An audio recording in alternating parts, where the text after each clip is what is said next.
Did you get my list? Oh, go ahead. Yeah, I did. Mm-hmm. Hello, everybody. I'm Michael Miley. With me today, as always, is Dr. Alexandre Strokanov of Linden State College, and Ian Robbins, currently of Dallas, Texas. Is that the joke, right? That's right, Dallas. And, we're here with another Alexandre Strokanov discussion, and our topic this week is immigration. So, Ian, I know you have a series of questions you've compiled and developed from other people and yourself. So I figured I'd throw it right to you to get this whole thing started. Okay. So ahead with those questions and pose them to the group. All right, awesome. So here we go. We thought that immigration would be a fantastic topic simply because I believe that it's the most contentious of all of the different platforms, I think, of the Trump party. It is what has made him tremendously popular amongst Republican voters that feel like they've been disenfranchised by the current Republican Party, by the standard Republican Party. And he's really gotten a lot of traction, a lot of headway. And as soon as he brought this issue up, everybody else started talking about it as well. And now it's become pretty much the key focus. So there are a couple questions that I wanted to ask before we begin, and I think that these questions are important. The first one is immigration the key issue for this year's election cycle? I think I just made the case that it was, but I'd like to hear your guys' opinions on that.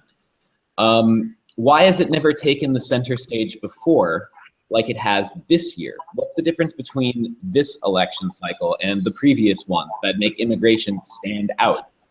Number 3, who are the major benefactors of open immigration and who is hurt the most by it?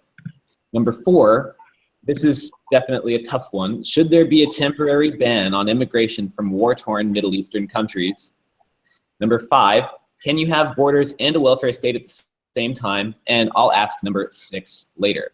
So first, Alexander, do you think that immigration is the key issue in this year's election?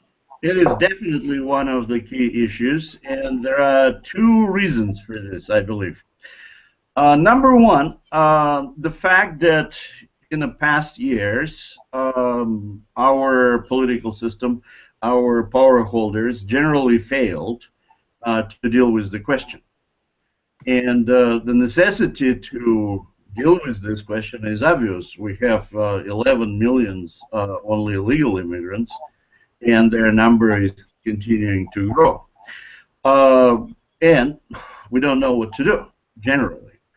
And the second factor was events in Europe and that tremendous inflow of immigrants that are coming to European countries. So far, we're not really directly affected by the same situation, but many people feel that it actually may come to us also, and our separation by oceans may not be as good as we think about this. Since we don't really have any reasons to worry about our northern border and influx coming immigrants from Canada, we really have one line that we should watch much more carefully. This is our southern border, no doubt. Okay, Michael, what do you think? Well, I would certainly say that our northern border is probably more secure even than our southern border. And to the point that you were saying about, Ian, about mass immigration and is it the problem? I think this election fundamentally, as Alexander pointed out, unlike in the past, we have 2 different candidates with 2 really serious different views on the subject. And I'd like to pose the question to the group, what exactly, because there are a lot of people out there, undoubtedly, who believe that uncontrolled immigration or the current state of immigration in this country is not a problem. And in fact, maybe even a good thing. Why is it then that we should wall up our southern border? Why is it that we should attempt to gain a greater control over that realm? I mean, America is the land of immigrants after all. We are a nation that is at least ostensibly bettered by all of the people who come in. Why is it that this is such an important topic? So there are a few things that I'd like to mention. with regards to this issue. And one counter argument that they always give you is that America was founded on immigration, and immigration is the primary founding principle of America. I don't think that that was necessarily ever in any of the founding documents, in the Articles of Confederation, in the Constitution, in the Declaration of Independence, or in the Kentucky Resolutions. I don't think you're going to find them saying that immigration, open immigration, is the #1 thing that makes America America. I think this is a notion that sort of came about most likely after the 1950s, because I think post-World War I, we sort of had a moratorium on immigration. We had a lot of Europeans coming in, and we sort of closed the doors for a little while and allowed them to sort of assimilate, become a little bit more like assimilate within the American culture. And right. Well, in 1926, Calvin Coolidge, as the history books call it, shut the gate. Yes. And put the moratorium on. So it's a little bit after World War I, but absolutely, you're correct in that assumption. So the question is, why did it open back up, and who does it benefit? And I don't buy this notion that we just let people in because we're nice and, America belongs to everybody. The reason is it's entirely politically motivated, because certain demographics of people tend to vote more for one party than another. I think we all know who that party is. And when you can bring in large demographics of people that are basically going to be assured to vote for you, then you can justify it however you want. You can call people that disagree with it racist or whatever you want. And the fact of the matter is you're bolstering your own vote count. And I think that is the primary reason that it happens. And I think that, most Americans that want smaller government, that want lower taxes, have every reason in the world to be afraid of open immigration policies. Because if they allow it to continue to happen, it is against their own better interest. Most of these people that come from these cultures, and that includes Asia, that includes Africa, that includes South America, most of these people do not have the same sort of cultural concept of the role of government that most Americans have, where government should sort of be limited in its role in the lives of people, and it shouldn't be taxing unjustly and so forth. This notion is sort of a very, I would almost say, sort of Anglo-centric notion, because there are even European countries that don't necessarily share it. So I think that immigration is extremely important, because you will lose grasp over your country if you just continue to allow people to come in and vote. And Alexander, as an immigrant, what do you think about what I just said? I agree, but just a few other comments. Number one, we are not more, but we're not less a country of immigrants than, for instance, Argentina or Brazil. We're not absolutely unique in these terms. It's all America's North and South American countries are predominantly immigrants who came in 19th century or earlier, or in 20th century. Second moment, you see, I have nothing against of immigration, but it should be legal, it should be controlled by government, it should be monitored, and that's it, pretty much. Nobody is talking about, and Trump doesn't say that he wants to close this country. No, it just country should decide when, how many, and what kind of immigrants it's ready to accept. That's it, and it should be decided in a purely democratic way. Right. Well, I think this week, just going back to the broader Trump versus Clinton thing, because that, of course, is what this election has become about. This week, we've seen Donald Trump rise in the polls. Most, but not all of the polls, have Donald Trump 1 or 2 points above Hillary Clinton. I think if you look at the Real Clear Politics average, the gap between Trump and Clinton has closed substantially. Is Donald Trump's message Hillary Clinton has no message on immigration other than the same old policy. Donald Trump has a concrete, different policy from Hillary Clinton. Do you think Americans now, or have they always been during this election cycle, are now sort of waking up to the national security implications of an open border? as well. Absolutely. It has two dimensions, economic and political. And security, national security, it's a critical issue, becomes more and more important. And again, it's a southern border. So, right. And again, we already many times mentioned it. Hillary Clinton is the same thing. So same on. The numbers will continue to grow, and there is no solution that she actually advising or suggesting for this. Trump. What is great about Trump that first he brings this problem to the table and saying this is first priority, one of the most important priorities at our time. And it's great that he brings this. It's always he's doing it in his manner. He talks about the wall and they will pay for it. But the point is that this type of rhetoric helps him to bring this question to the table and everybody beginning to discuss. Of course, when we're talking about immigration and how hot this issue, depends on where you are in the country. For instance, in Vermont, obviously it's not the major issue because the population in Vermont, at least, is not growing in a fantastic way. But if you talk with people who live in the South, for them, this issue is much more serious. But we should think in the scale of the whole country, not just in a way how Vermonters feel about this. Well, I think if you Vermont is probably not the high priority. No. Although we can talk about a certain group of quote-unquote immigrants who are coming into Vermont, but perhaps later. You were saying broadening that issue to the whole country. Let's broaden it to the whole world for a moment.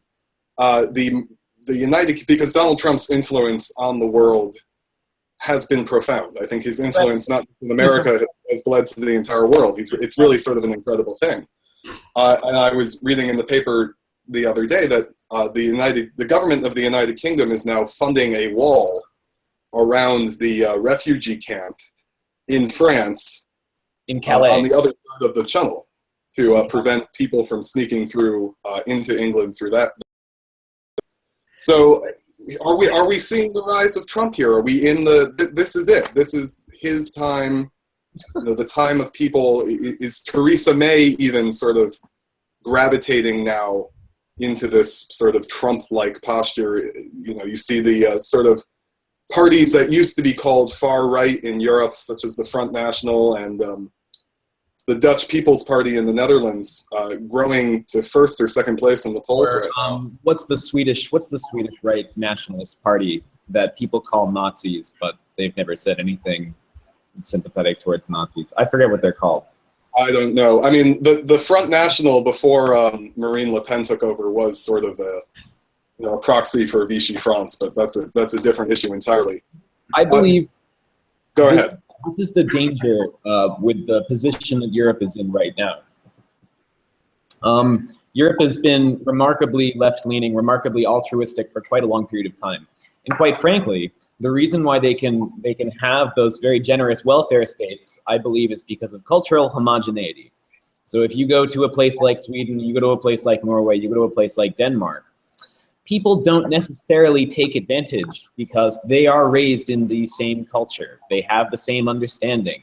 They are in this system. They all agree that they want to be in that system, and it works. If you talk with most people from those places, they have no problem. They like the fact that they get free healthcare, they get free education. They're taxed probably over 50% if you take in all the various taxes. But if that's what they want, then they should be allowed to do that, and it seems to be working for them. However, people that come in from a different area that don't have the same cultural background as the people that were raised in those areas are necessarily going to exploit those programs, which is going into my third question, or fourth. Can you have open immigration and a welfare state at the same time? My answer is absolutely no. Talking about walls, I just recently read about the wall between Malaysia and Thailand. Oh yeah, it's another interesting example of walls, and I don't know, is it influence of Trump on the world affairs, or they came to that conclusion on their own. You see, point is that at one moment in our past, we believe that world is globalizing, so it means that all national borders will be less and less meaningful. They will disappear. It's not going to happen. And that's exactly what we're witnessing now, that borders actually becoming much more real than they were even 20 years ago in some parts of the world. Right. So the concern over security of borders, concern over drug traffics, human traffic, and a lot continuing to grow. So the borders in the foreseeable future, next maybe 10, 20 years, will be just more and more made real than they were in the past 20 years. Welfare state and open borders, of course it is impossible. And at least Europe is obviously already facing this situation because the inflow of immigrants recently to the European countries bringing very serious problems to their budgets and to the welfare state. That's no doubt. Absolutely. Because many people openly saying, if you watched, and this February I visited Greece and had a chance to talk to many people about this in Greece. And they're openly saying that, yes, some of them fleeing from war, but many, very many people coming to Europe simply because of the welfare state. Right. And it's economic factors that brings them across the border, not persecutions, not wars, or anything of this type of reasons. Right. Now, another tremendous danger with this is that I believe, as we've seen throughout history, you can look at the Roman Empire, you can look at the Austro-Hungarian Empire, multicultural states, you can even look at India. Multicultural states work when there are economic interests and when people are making money and the money is flowing.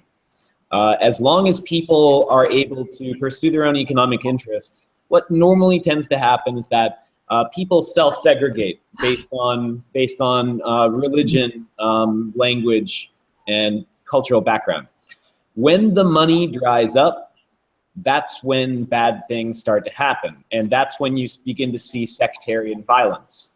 In all of these various regions where you have a bunch of nations sort of crammed into one country, things can work, even if it's a bit precarious. Things can work as long as there is some sort of economic activity.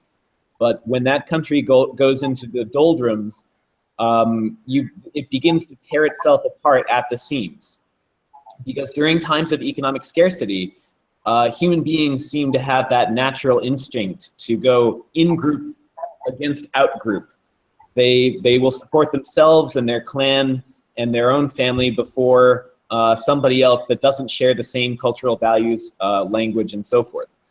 So I see this as being tremendously dangerous. Europe is like a powder keg, because as soon as Germany and Sweden and Switzerland and Austria, as soon as they can't afford to keep on paying these immigrants welfare money, you're looking at a serious problem, because many of these immigrants are they're fighting age men.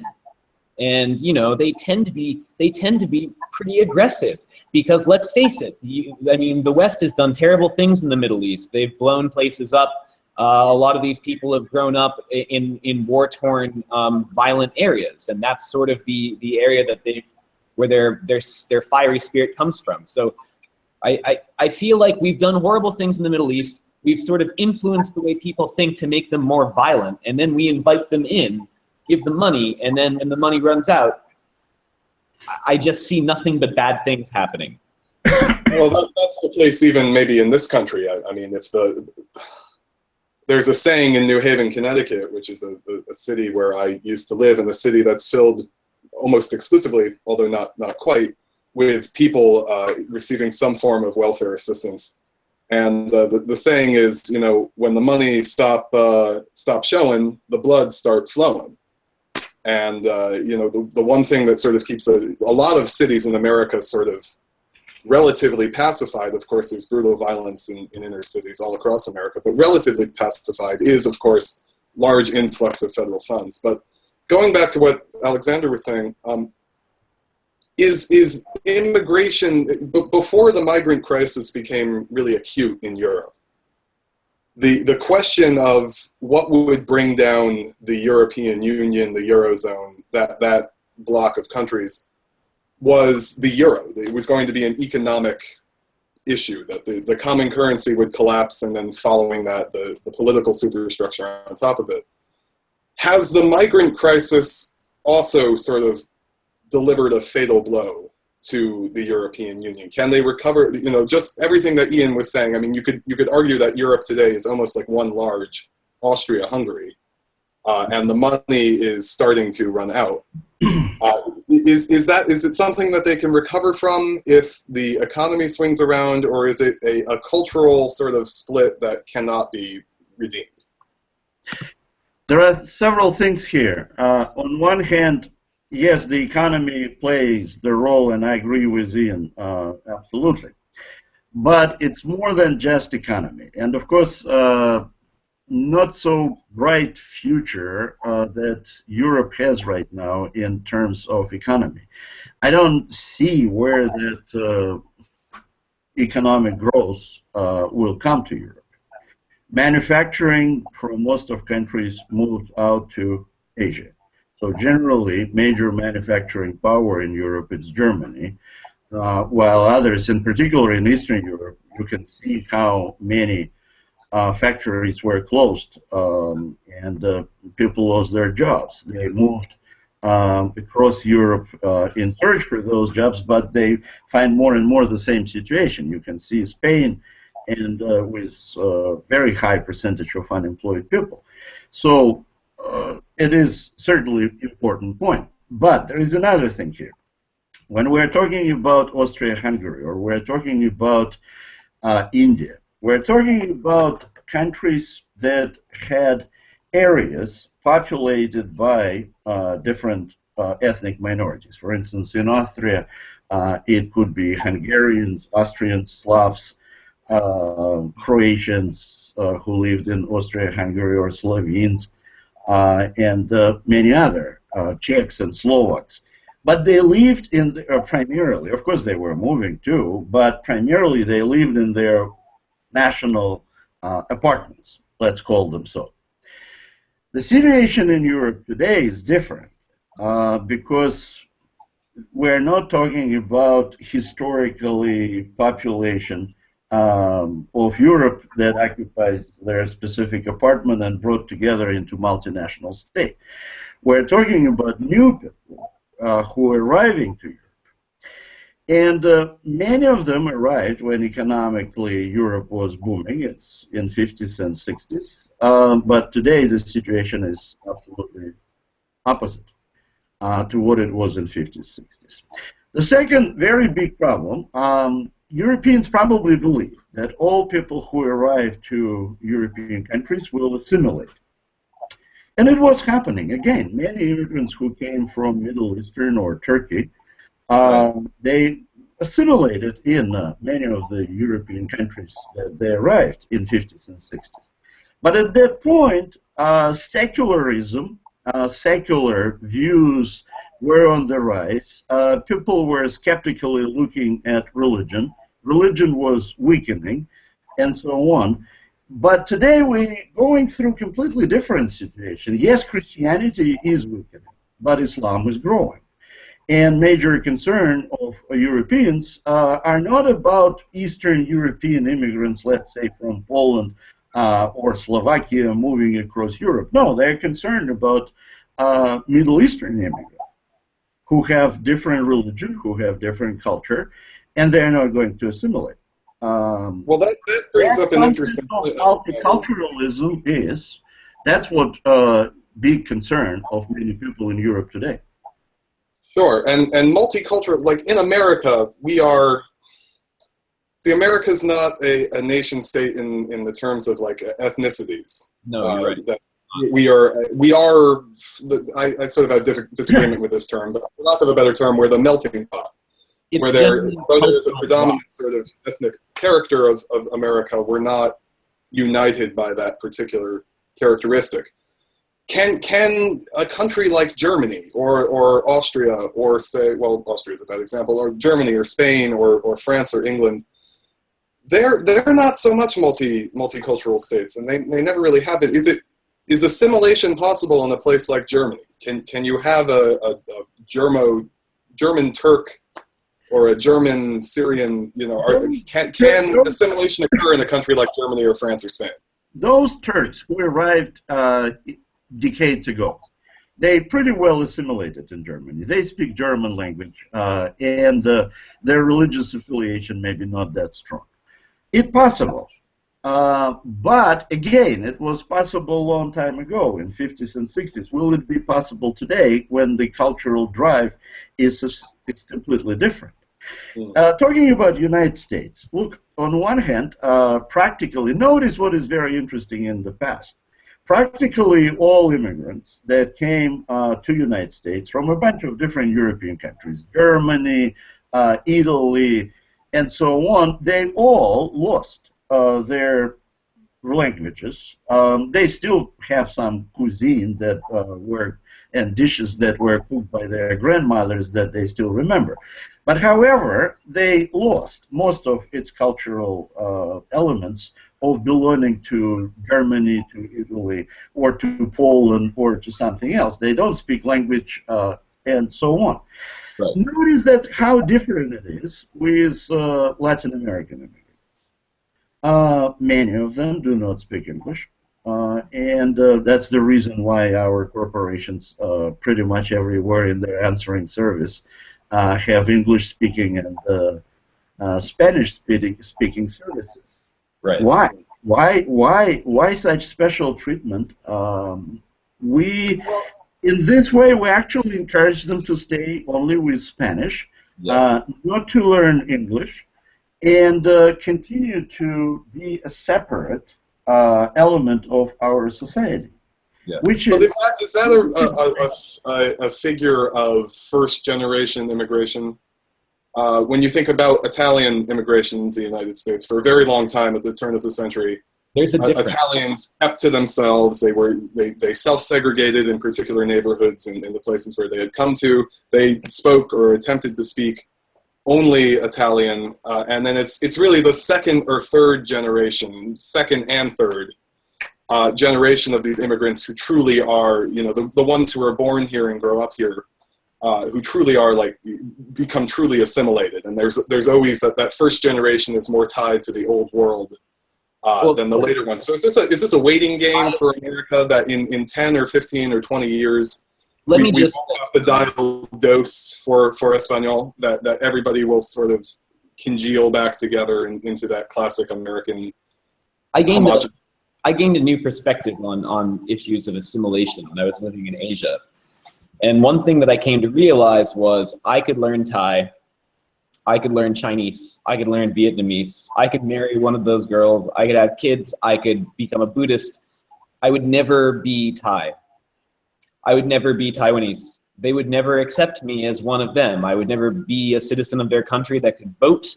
None of those things would, unless some extraordinary thing happened where they felt obliged to give me some sort of thing. But even then, nobody would look at me like one of them. It's impossible. I come from the West. They are from the East. We are very, very different cultural centers, and we can get along.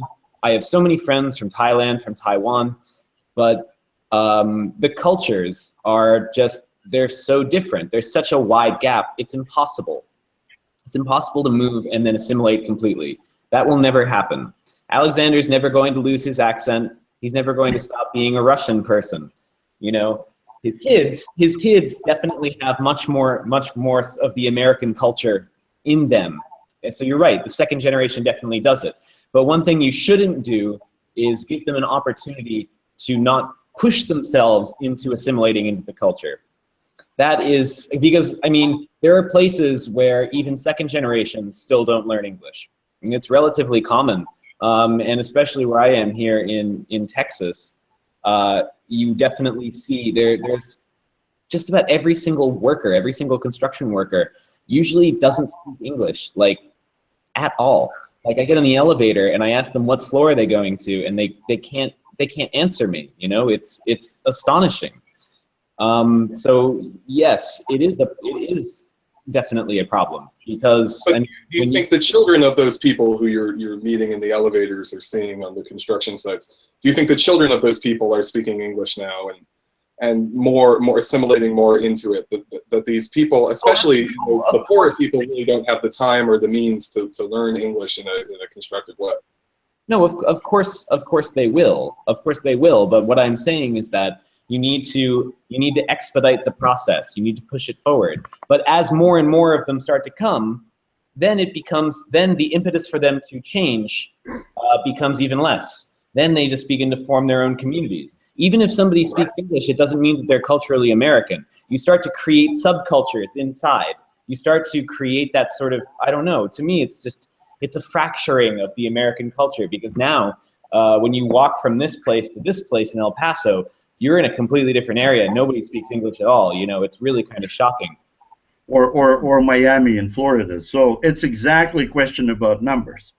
As soon as numbers beginning to grow and people stuck with each other, they will lose any interest for assimilation or for learning English or sharing American culture. They will continue their own way on American soil, and we will receive a bunch of mini countries inside of the same country. Which brings us to our next topic. Well, let me ask one more question before you do that. Why do you think, I mentioned at the top of the program that our northern border, the border between us and Canada and Quebec, is very, very well maintained and well patrolled? That's not to say, of course, that there aren't gaps in it. It's a huge stretch of land. Of course, there's going to be gaps. But on the whole, the border between Canada, Quebec, and the United States is much more secured than the border between Mexico and the United States. And why do you think that is? Because practically it is the same people. It is the same cultures. So this border doesn't really represent a border. This border has only one reason in its existence. It's American Revolution. If it was not American Revolution, maybe that border didn't even exist today. Right. Okay, so next question. This is definitely something that Trump said that immediately he got a lot of flack for from certain people, but some people really love this. And as we've gone on throughout the election process, it seems like every time there's a terrorist attack somewhere, you see an uptick in his numbers to a certain degree. And it was his suggestion, which he's gone back on a little bit now, but I just want to talk about it. His suggestion that there should be a temporary ban on immigration from places like Syria, places from like Iraq and Afghanistan. What do you guys think about that? Reasonable? Not reasonable? I don't think that he's serious when he's making this statement. It's simply his method of getting attention and publicity without paying for it.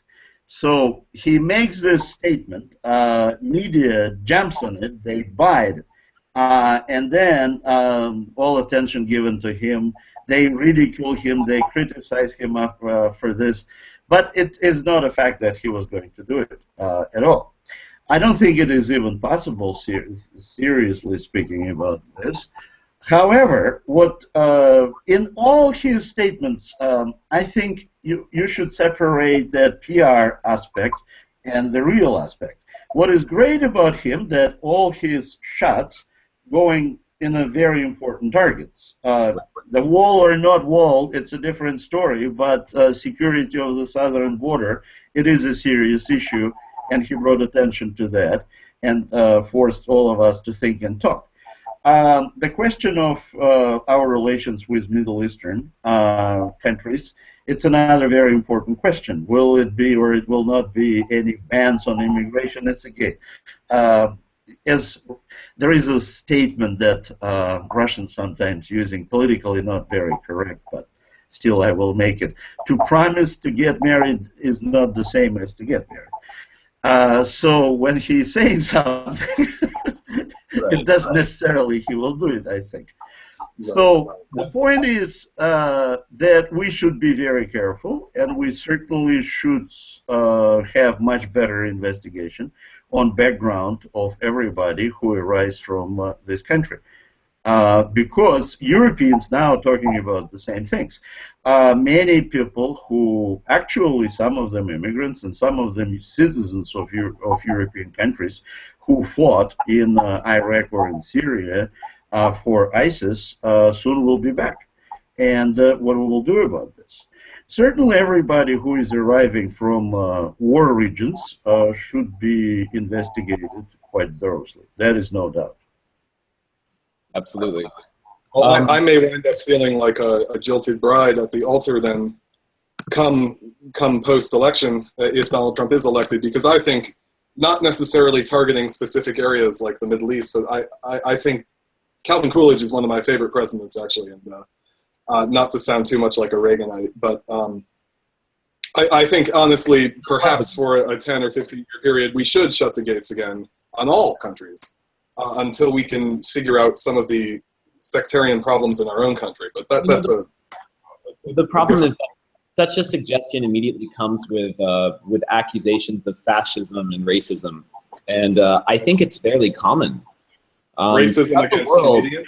The United States is just about the only country that is simply expected to have wide open gates at all times for everybody, and if you say anything against it, then immediately you're a bad person. Oftentimes the people that call you a bad person for it come from countries themselves where they don't allow anybody to just come in and start doing something, It's ridiculous. You can't cross into Mexico without, you can't cross in illegally and expect to get a job and start working and stay. You're going to get kicked out. That's the first thing that's going to happen. You can't go there and start voting. You can't go there and take advantage of government benefits. So, we simply need to do what everybody else is doing because it's just in our own national interest. You got to stop with this sort of like guilt, this guilty notion that we have to take care of everybody else and we need to let everybody else in. Yeah, that's what I like about Trump, when we say it's time to take care of our own country rather than the world. Right. What are you going to say, Michael? Well, yeah, I think it ties into this notion of American exceptionalism too, that we inherently are so great that we can sustain sort of these unhealthy practices for a longer period of time, or whatever definitely to do. So when I say, and Donald Trump also says to maybe a less extreme degree than myself, when I say we should shut the gates again, is that a price to pay? There are a lot of people out there, the Bernie Sanders people, even Hillary Clinton people, who believe that our role in world affairs should be decreased. Is the price of that decreasing influence among the world less immigration, less of these sort of open policies that we've had in the past? I don't know if the two are necessarily mutually exclusive, but I think both of those things would be fantastic. Cut back on the immigration for a little bit because we've had a lot, and just sort of give some people some time to assimilate. Because the problem, like we were talking about before, with immigration, it's a numbers game. If there are too many coming in and they sort of form their own pockets, their bubbles, they're not going to assimilate, and it creates problems. Cultural homogeneity is a wonderful thing as far as social cohesion goes. Hang on, I'm sorry, switch. Brittany just sent me a message. Well, I'll take over here. We're 10 past the top of the hour now, and today, of course, is September the 11th, 15 years since the terrorist attacks on the World Trade Center. Sort of definitely the defining moment of the 21st century thus far. The implications of 9/11 color even this conversation we're having about immigration vis-a-vis who's sort of sneaking into our country to do nefarious things. I wanted, Ian had given me a video to show all of you. This is taking us sort of off the track of immigration and more just on the general election period. But this video is of Hillary Clinton at the 9/11 memorial service today at the site of the Twin Towers. You have video of what happened? Yeah. Yes. So, Let's look at well, hold on 1 second. Just a little technical issue. This is a shout out to, I don't know if I'm pronouncing your name correctly, Roman Gazim. All All right, right. so he posted this video. Can you gentlemen see this now? Yes, we can see it. You can? All right, well, here comes the video then. Be at the school, man. Different attacks from the World Trade Center to the Pentagon to Shanksville, Pennsylvania. The nation is remembering that terrible day. Both presidential candidates were at ground zero this morning to remember, but Hillary Clinton did leave the event early. Rick Leventhal was there to tell us more. Hi, Rick. Good afternoon, Shannon. Hillary Clinton was among the numerous dignitaries who gathered at the Memorial Plaza for the ceremony today, marking 15 years since 9/11. But she left well before the others, more than 3 hours before the ceremony was scheduled to end. And we were the first to report it here this morning after I was told by a law enforcement source that she appeared to be have a medical issue and had to be taken out of the ground zero area. And in fact, now there is video that backs up the account that I was given by a law enforcement source who was very close to the presidential candidate, some 15 feet away, when she was standing on the curb waiting for her van, and you can see her unsteady on her feet. Her knees appear to buckle as she steps off the curb, and twice it appears that the people around her, her protective detail, had to help her into that van, which then took off. My source told me, and apparently you can see on the video as well, one of her shoes actually came off when she stumbled off the curb, and that shoe wound up underneath the van. Someone else grabbed it, gave it to others in her detail so that they could give it to her when she went to her daughter Chelsea's apartment, where about an hour ago she emerged waving, smiling at people, telling her she was just fine and what a beautiful day it was in New York. It was muggy and warm here this morning, but now it is, in fact, another gorgeous September day. Well, that's pretty damning footage. If I do say so myself. My goodness. That's like more than a shoe coming off. I mean, the fact that she stands there and starts to shake and the people grab her. Before nobody was really recording. has some strong implications. This has been trending #1 on Twitter I think, I don't know. I'm just pulling numbers out, but it's been trending very high for quite a long period of time. Alternative media has been talking about this issue for a long time. Hillary's health, and the mainstream media never brings it up. I'm shocked that it was Fox News. Because Fox News is, people think of them as the Republican Party channel, and they are, but it's establishment Republican. They wear boxing gloves that are very, very padded when they go after Hillary Clinton. They're being very nice to her. So it's an issue. I checked the reaction of many news agencies around the world, and they many of them, if practically not all, had it as their major headline. Really? It's certainly a critically important issue, and American people have right to know what is going on with her health. Because it seems to me that political establishment simply hiding it. There are already several implications of this sort that we have, and this should be addressed somehow, much more officially, and some more serious explanations should be provided. Interestingly, that she didn't go to the hospital; she went to apartment. And another issue that I have: why nobody had chance to film the moment when she was departed from this event? It wasn't completely. They have edited it out. I'm not entirely sure.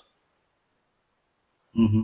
They might have just shortened the clip to her wavering and then being pushed into the vehicle, and they may not have just filmed the door shutting. I would like to see the moment when she moves out of the place where she stood for in the ceremony. Oh, I see. No, I don't know if there's a clip of that. Maybe Ian, you can find that. But does this go back to the sort of Brezhnev analogy with Hillary Clinton, that she is that she may die, 2 or 3 years into her term, and we'll just we won't be told, or that's why I'm really interested in finding out. Madame Cousteau copy of her.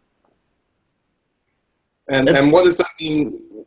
Well, in any event, I'm sure Hillary Clinton has a team of a de facto hospital around her at all times. She certainly does not seem like a well woman. It will be interesting. When I said earlier in the program about Hillary Clinton or Donald Trump rather, having a sort of a surge in the polls recently. A lot of the catalyst for that was the forum that was held on NBC last week, where Donald Trump first came out, or Hillary Clinton first came out. She was interrogated by Matt Lauer, who was hardly really a journalist, but he gave her the business, actually, and look how fast sort of the media and the cultural elites turned on him. But what do you think will happen when they debate next week? Because that's going to be, I predict, Johnny Carson-like ratings for this program of the fight that eventually wins. This is going to be the final episode of MASH kind of ratings that you're going to see. It's going to be amazing. It seems as though Hillary has some sort of thing that is triggered when she is confronted with, I don't know, something that might be a little bit shocking or surprising or startling. There was that journalist with the camera who was filming her, and she had a microphone. She went to ask her a question like that, and then Hillary kind of had a little epileptic fit. And it seems as though when people sort of come up to her very strong and ask her a question, it's not staged and she's not expecting it, she kind of backpedals a little bit. She loses focus. I don't know if the Trump campaign is strategizing about this or if they're going to use any kind of underhanded tactics. I guess it's possible. I think that he's going to just be naturally a better debater than she will. Now, like I said before, never underestimate the Clintons, and never underestimate their reach and influence and power. And I by no means think that Hillary is a stupid person. However, Trump is battle-worn from decades negotiating with New York City construction workers. I just think that he just naturally has an edge that nobody else can possibly keep up with. He's been negotiating with people that run Fortune 500 companies for a long time. The guy's unbelievable. So I think he's going to win it in a landslide. I would be amazed. Even if they stage it against him, if he loses support after this.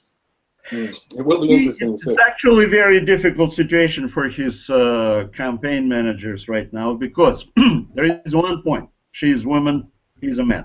Oh, yeah. And he has to be a gentleman. Otherwise, he may further push away female voters in our country. So it has to be a very balanced moment. He should keep himself as a gentleman. That's no doubt. But, the debates, I'm very excited to see it probably more than anything else that I saw in American political life in the last quarter of century. This will be the most interesting things to see. At this point, absolutely unpredictable. And both have very strong personalities. And it will be just interesting. I believe it's impossible to predict. But what I think is important for him to remember that he has to appear as a gentleman. Otherwise, he may lose vote among half of the country, which is females. And he has to win their hearts and minds. But I think that he has the intuition to know when to be a firebrand and when to be the stoic, gentlemanly sort. Right. Because, I've seen him behave like that before, where he's just very calm and collected. He's very tall, he stands up, and he just sort of has that look about him, very presidential look, that sometimes he doesn't have. And I think he's going to throw that on in spades. I think that's the only way he can possibly win. But honestly, I don't think that Hillary stands a chance. I really don't. Maybe it's just my own biases. What do you think, Michael? Well, first, will this debate even happen? That's a good question. I think if they don't happen, it will be very suspect. How many bathroom breaks is Hillary going to take? He's going to take 2. How many commercial breaks? Yes. We could just put a porta potty right behind her, so she could just go right there. I don't know. Pharmacology can make miracles also, but yeah, I have no idea. But I just want to see them go at it. I really want to see this debate. It's going to be super exciting. How can we watch it? It's going to be very compelling television, absolutely. It may not have a lot of substance, but it will be very, very compelling for all of the right reasons. With just about 9 minutes left in the program here, I wanted to talk about an issue that sort of is tangential to the rest of these things. But earlier in the week, the United States and Russia agreed to a landmark agreement that would lead to a ceasefire in the Syrian civil war. And I think this is an interesting moment for international cooperation or cooperation between the United States and Russia. And it has a lot of implications, more so for Russia than really the United States, although we certainly have a stake in there as well. Alexander, I see you sort of nodding your head. I would love for you to give more important for the United States than for Russia.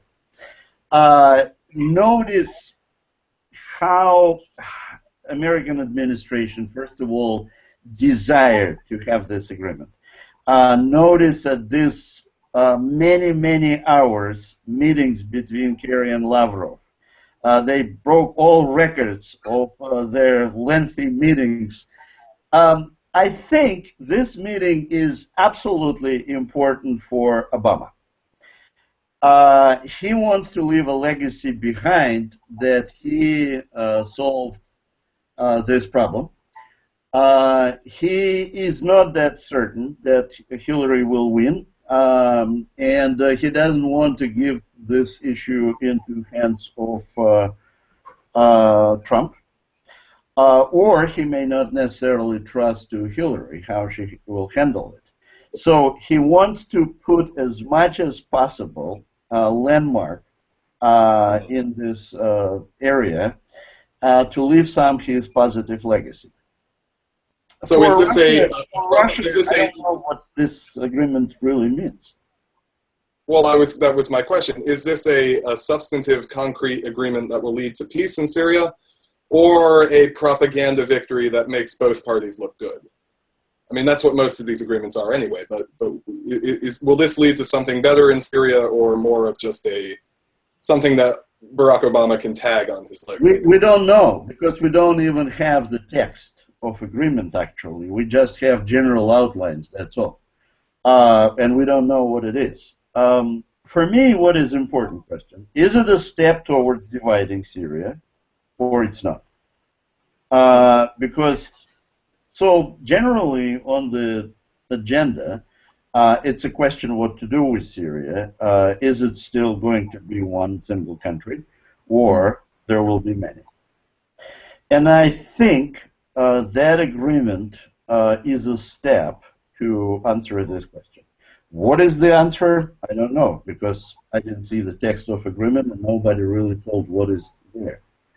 Notice also that it is not going to happen until, I believe, tomorrow, and we will see. See you early. We'll certainly have a lot to talk about next week, I'm sure. I had brought up Russia and the significance for Russia because to me it looked like emblematic of an ascendant Russia on the global stage again. After years of sort of being sidelined as a middle power, they're sort of coming back. I mean, this was not a unilateral decision by the United States. This is something they had to discuss and hammer out with the Russian government. So in that matter, it is significant. Yeah, but it was proved already so many times that it's just one more reminder about the fact that it's reality. The fact that Chinese authorities called Putin guest number one. The fact of Iranian negotiations that even Washington admitted Russia played a very important role there. So Russia is definitely, in last several years, established itself as a critical player without which generally most important issues cannot be solved. I think does Moscow or Putin need another approval of it? I don't think so. They may think in a similar way. Let's hurry up and make a deal with more negotiable Obama rather than it will be Hillary. That might be or Donald Trump. Or although it seems like Donald Trump has been very conciliatory, or at least would have some positive relations there. between the two. Right. So, but you see, if I'm in Moscow, let's say, my logic will be, so if Trump is elected, we will talk to him and we will always reach an agreement because he understands this as inevitable negotiations and some kind of agreement between these two countries. But in case of Hillary, it's not certain. And nothing is certain. Major motivation for Moscow to do it right now with Obama, because in that case, for Hillary to unwrap ravioli and make hamburgers will be much more difficult. Do you think Moscow views the Obama administration as more malleable or easier to sort of negotiate with or have the upper hand over? It's primarily, I think, Kerry that recently was showing a lot of willingness to negotiate and compromise with Russia. I don't know how much Obama role in it, but Kerry definitely played an important role in many negotiations lately. As well as he seems to me much less Russophobic than other members of Obama's administration. Do they have Heinz ketchup in Russia? Is that an import? I don't know. I would have expected something different only because I remember Kerry going on about Assad using chemical weapons against they said it was protesters or against what did they call them? They called them the moderate rebel group that exists in Syria. Right. And I remember Kerry beating the war drum talking about that, and I wasn't so sure about how he would handle the position. I just assumed that he would just sort of be another sort of neocon hawk like the rest of them, sort of add the Brzezinski playbook. I think he changed a lot in years in his office. Kerry in the beginning of his term and now seems to me not exactly the same thing. Right. Do you think the Russian involvement in the Syrian conflict sort of forced Kerry's hand, forced him to begin a more negotiation posture rather than the war drums? No, I don't think it's Russia as much as reality on the ground, what is happening, pressing to negotiate. But certainly Russia's involvement played a part in what was happening. Absolutely. Yes. The air involvement, which played very important role this year, definitely. If there was no military involvement of Russia, the situation on the ground could be different, and there will be no this diplomatic negotiations. Absolutely. I would like to tie all this foreign policy talk back with Trump just for a second. And one thing that I just want to mention about Trump is that Trump is a businessman. He's not a politician. If there's a branch of a company that is not returning, that is a drag on the company in general, he will lose that branch, or he'll change it, or he'll make it work because he has to, because he needs to make profits for shareholders. When we're talking about the influence of Russia and China, this sort of American dominant notion that's existed since, I would say, since the end of the Cold War, where we need to control absolutely everything, is extraordinarily inefficient. It's like pouring money into the branch of a company that's just going to be constantly losing money if you're trying to control these areas and push these other people out. And I think that he just recognizes that this area is in Russia's sphere of influence. This area, including islands in the South China Sea, are in China's sphere of influence. We have our own sphere of influence. We are going to be getting nothing but losses if we continue to try to push our influence into these. Absolutely. He's just pragmatic and pragmatically approaching situations and what our role in this. You see, he is not ideology influenced at all. He is influenced and he always follows the money. Right. While Hillary, of course, ideologist. Right. On the elite, but it's practically the same things. And again, notice in her speech in Cincinnati, I believe, she again speaks about this exceptionalism, we're exceptional, and so on. It's again, same on things. Right. And Trump, hopefully, will change it and save us money and make America great again. Absolutely. Well, I think that's a good place to leave it for this week. Do we have any thoughts or discussions or whatever that we'd like to talk about next week? I know certainly the debates will probably factor in there somewhat, and you know, the political realities change week by week now, so we'll always have something to talk about. But I figured I'd ask you. I believe that next Sunday I will be observing Russian elections to State Duma. I will be in Russia. Oh, really? Well, so we'll have to think 2 weeks out. I will try to be with you. So actually, it is possible. I just figure out in what place I will stay and how fast there will be internet for me to join you. Time-wise, it is great. It is convenient. It will be around 9:30 p.m. in Moscow. So my role as observer of elections will be already accomplished, and I will be ready to join you from Moscow. Excellent. That sounds great. Well, that sounds wonderful, and we'll post some ideas up on the Facebook page. I can comment on Russian elections. They're promising to be interesting because you know what I'm doing. I'm trying to compare the factor of competitiveness in State Duma single mandate districts elections with our House of Representatives election, and to see where actually competitiveness is stronger. Wow. Well, it's been very interesting, and we'll certainly have a lot more to talk about. So join us then next week, same time, same station. Goodbye, everybody. Bye. Later. Bye. Bye-bye.